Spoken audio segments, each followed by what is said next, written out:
idol. Pasensya na kayo kung hindi na ako nakakapag-video. Wala kasi akong trabaho ngayon mga idol. Pahinga muna ako ng isang linggo. Na ito sa bahay. Taga-alaga ng mga bata. Tsaka taga-hatid sundo sa asawa ko. Kasi siya ang trabaho ngayon, ako wala.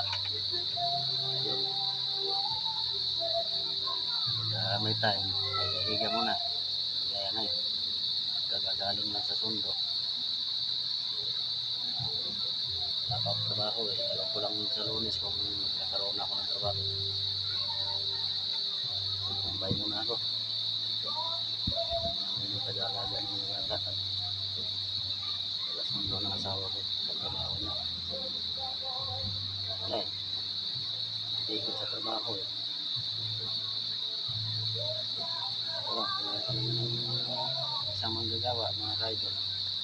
May gawa, trabaho, wala. Ito, pahinga. Kumbay. Hindi mga kaidol.